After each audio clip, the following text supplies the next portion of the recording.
মানুষ হিসাবে আত্মনাদ করেছিলাম যেন আমি এই শেষ বয়সে সুচিকিৎসায় সুস্থভাবে নিরাপদে থাকতে পারি। কারো কাছে আমি হাত পাতিনি বা কারো কাছে আমি আশ্রয় চাইনি। আমি শুধু একজন বাংলাদেশি হিসাবে আমি আমার নাগরিক অধিকার চেয়েছিলাম। তখন আমার কিডনি 65% কাজ করছিল। এখন আমার দুটো কিডনি অকেজ, ডায়ালিসিসের উপরে বেঁচে আছি। প্রথমে বুক ছিদ্র করে আমার ডায়ালিসিস শুরু হয়, এখন হাতে ফিস্টুলা করে এখন ডায়ালিসিসের পদ্ধতি স্থায়ী করা হয়। এখন আমার একদিন পর একদিন ডায়ালিসিস চলে। দিনাজপুরে আমার বাবার বাড়ির কিছু ভিটামাটি বিক্রি করে আমি সেই কাজ ওই টাকা পয়সা দিয়ে আমি চালিয়েছি আমার খরচ। আমি সব সত্য বলছি। আর যে আমার এই পরিস্থিতি করাতে বাধ্য করেছে সেই তুরিন আফরোজ দিব্যি তার মিথ্যাকে সত্য বানিয়ে আমার উপর একরকম চাপিয়ে দিয়েছে। আমার কন্যা তুরিন আফরোজ 5 বছর আগে সেই সংবাদ সম্মেলনের পরে আমার উপর এক অকথ্য নির্যাতন অবর্ণনীয় পরিস্থিতির শিকার হয়েছি। তুরিন নিজে আমার নামে বিভিন্ন সামাজিক মাধ্যমে কুৎসা রটনা করেছে। এ কাজে তাকে সাহায্য করেছে তারই ছাপোষা কিছু সামাজিক মাধ্যম ভিত্তিক গুজব কর্মী। আমি তার সাথে যোগাযোগ করে জানতে চেয়েছি সে কি চায়। সে বলেছে পুনরায় সংবাদ সম্মেলন করে বলতে হবে যে গতবার আমার মাথা খারাপ ছিল তাই আমি উল্টাপাল্টা বলেছি অতিরিক্ত ওষুধ খাওয়ার জন্য। এরকম কুৎসিত মিথ্যা যার কোনো ভিত্তি নেই। আর আমি তো মানসিকভাবে সুস্থ আছি, তবে কি করে এত মিথ্যা বলবো? এগুলো বললেই নাকি আমি আমার অধিকার ফিরে পাবো। আমার থাকবার জায়গা থেকে সে জবরদখল করে আছে।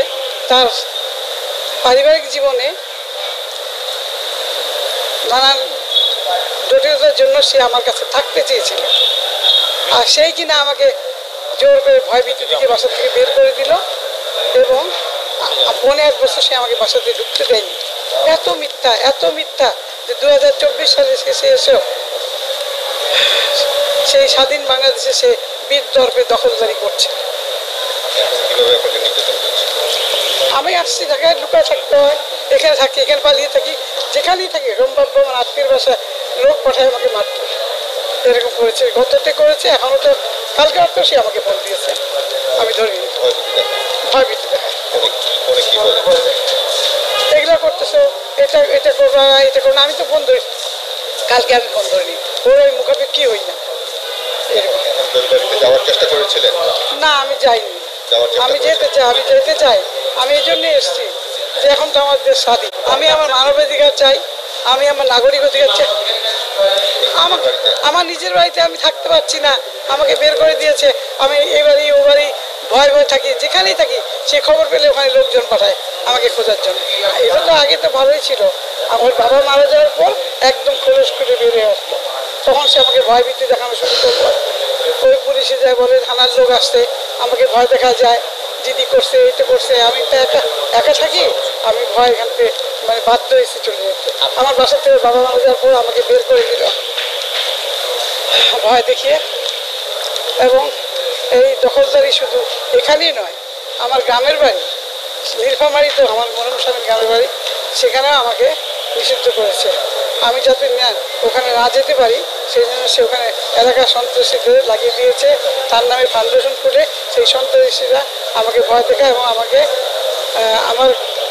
আমাকে জামাতের রোকন বানিয়ে লিফলেট বিতরণ করছে। এই যে দেখেন লিফলেট বিতরণ।